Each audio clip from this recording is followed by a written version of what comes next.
آدم علیہ السلام کے بعد 1000 سال تک توحید پر قائم رہنے کے بعد ان لوگوں میں بت پرستی اس طرح شروع ہوئی کہ ان برے لوگوں میں بعض نیک لوگ بھی تھے۔ یہ برے لوگ ان نیک لوگوں سے بہت محبت کرتے تھے اور ان سے تقرب حاصل کرتے تھے، ان کی شان میں بہت مبالغہ کرتے تھے،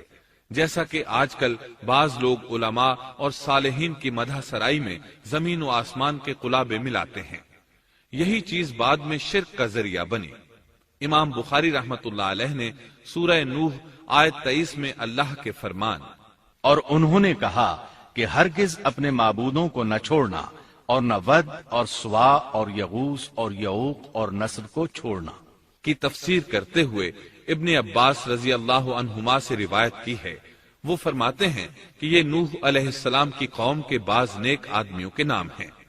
جب وہ فوت ہو گئے تو شیطان نے ان کی قوم کے دل میں یہ بات ڈال دی کہ جہاں وہ حضرات بیٹھا کرتے تھے وہاں ان کے بت بنا کر رکھ دو اور ان کو وہی نام دو جو ان بزرگوں کے تھے۔ انہوں نے ایسا ہی کیا اور پتھر کے بت بنا کر ان کے نام ان بزرگوں والے رکھ دیے۔ اس وقت تو بتوں کی پوجا نہ ہوئی، لیکن جب یہ لوگ فوت ہو گئے اور علم مٹ گیا تب ان کی پوجا ہونے لگی۔ ابن عباس رضی اللہ عنہما فرماتے ہیں نوح علیہ السلام کی قوم کے یہی بت بعد میں عرب میں پوجے گئے، یعنی ان نیک بزرگوں کے بت بنا لیے گئے اور آہستہ آہستہ ان کی پوجا شروع کر دی گئی،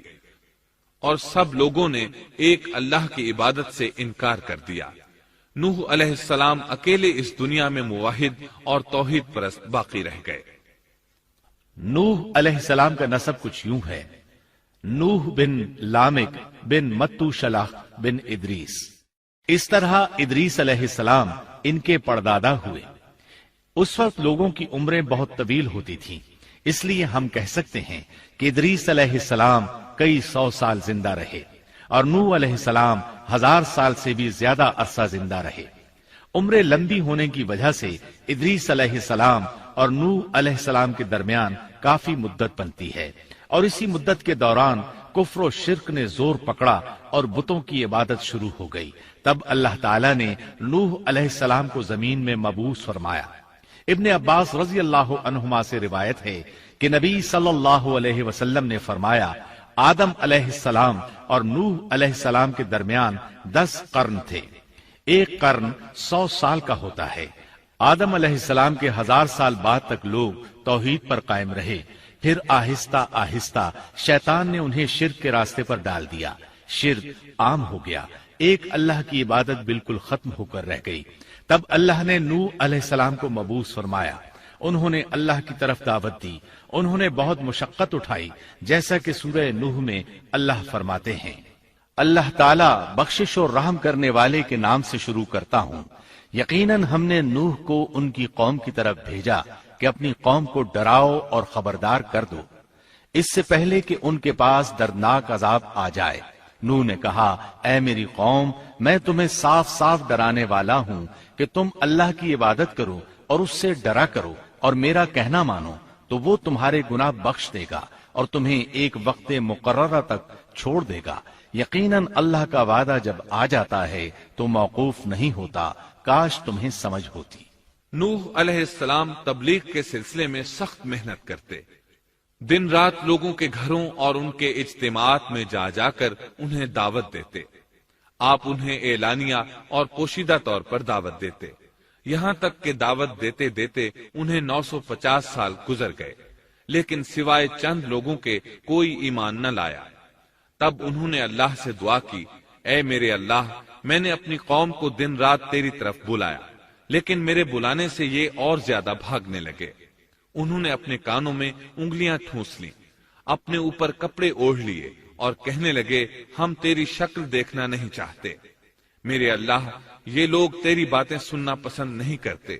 میں نے پھر بھی ان سے کہا اپنے مالک سے بخشش طلب کرو، وہ بڑا بخشنے والا ہے۔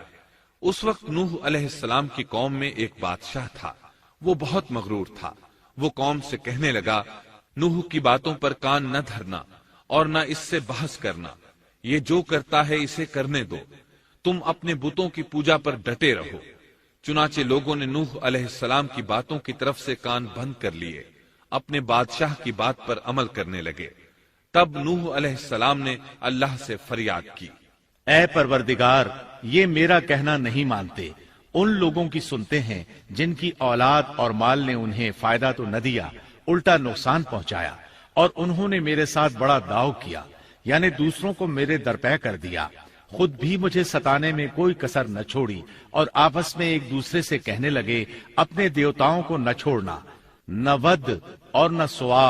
اور نہ یغوث اور نہ یعوق اور نہ نصر کو چھوڑنا۔ ان لوگوں نے بہت سے لوگوں کو گمراہ کر ڈالا، اور پروردگار تو ایسا کر کہ یہ ظالم اور زیادہ گمراہ ہو۔ اس طرح نوح علیہ السلام نے 950 سال دن رات لوگوں کو اللہ کی طرف بلایا، لیکن اتنے طویل عرصہ میں صرف 80 کے قریب لوگ مسلمان ہوئے، اور ان ایمانداروں کی اکثریت فقراء، مساکین، ناتواں اور غلام قسم کے لوگوں پر مشتمل تھی، جن کی معاشرے میں کوئی حیثیت نہیں ہوتی۔ مشکل سے 10 ایماندار ایسے ہوں گے جو شرف و جاہ کے مالک ہوں گے۔ چنانچہ نوح علیہ السلام کے مغرور سرداروں نے جب اس صورتحال کو دیکھا تو اکٹھے ہو کر نوح علیہ السلام کے پاس آئے اور کہنے لگے، اے نوح، ہم چاہتے ہیں تیری باتیں سنیں اور لوگوں کو بھی تیری باتیں سننے کی ترغیب دیں اور سب تجھ پر ایمان لے آئیں، لیکن اس سے پہلے ہماری ایک شرط ہے، یہ کہ آپ کے حلقے میں جو یہ ذلیل اور حقیر لوگ آ گئے ہیں انہیں دھکے دے کر اپنے پاس سے نکال دے، اس لیے کہ ہم اپنی قوم کے سردار، چودھری اور مقام و مرتبے والے لوگ ہیں، اس لیے ہم ان فقیر لوگوں کے پاس نہیں بیٹھ سکتے، اگر آپ انہیں نکال دیتے ہیں تو ہم ایمان لے آئیں گے۔ اللہ تعالیٰ نے نوح علیہ السلام کی قوم کے ان سرداروں کی تردید سورہ ہود آیات 27 تا 31 میں کی ہے۔ اللہ تعالیٰ فرماتے ہیں، کافر سردار نوح سے کہنے لگے ہم تو یہی دیکھتے ہیں کہ تو ہماری طرح ایک آدمی ہے، اور یہ بھی دیکھتے ہیں کہ صرف ان لوگوں نے تیری پیروی کی ہے جو ہم میں رذیل ہیں، وہ بھی اوپر کی عقل سے، اور ہم تو تمہیں کسی بات میں اپنے سے زیادہ نہیں پاتے بلکہ تمہیں جھوٹا خیال کرتے ہیں۔ نوح نے کہا، اے سردارو، بتلاؤ تو صحیح، اگر میں اپنے رب کی طرف سے جو دلیل آئی ہے اس پر قائم ہوا اور اس نے اپنی مہربانی سے مجھے سرفراز کیا اور تم سے وہ چھپی رہی تو کیا زبردستی میں اسے تمہارے سر منڈ دوں گا، حالانکہ تم اس سے بیزار ہو۔ میری قوم والو، میں تم سے اس پر کوئی مال نہیں مانگتا، میرا ثواب تو صرف اللہ تعالیٰ کے ہاں ہے، نہ میں ایمانداروں کو اپنے پاس سے نکال سکتا ہوں، انہیں اپنے رب سے ملنا ہے، لیکن میں دیکھتا ہوں کہ تم لوگ جہالت کی بات کر رہے ہو۔ میری قوم کے لوگوں، اگر میں ان مومنوں کو اپنے پاس سے نکال دوں تو اللہ کے مقابلے میں میری مدد کون کر سکتا ہے؟ کیا تم کچھ بھی غور و فکر نہیں کرتے؟ میں تم سے یہ نہیں کہتا کہ میرے پاس اللہ کے خزانے ہیں اور میں غیب کا علم بھی نہیں رکھتا، نہ میں یہ کہتا ہوں کہ میں کوئی فرشتہ ہوں، نہ میرا یہ قول ہے کہ جن پر تمہاری نگاہیں ذلت سے پڑ رہی ہیں اللہ تعالیٰ انہیں کوئی نعمت دے گا ہی نہیں،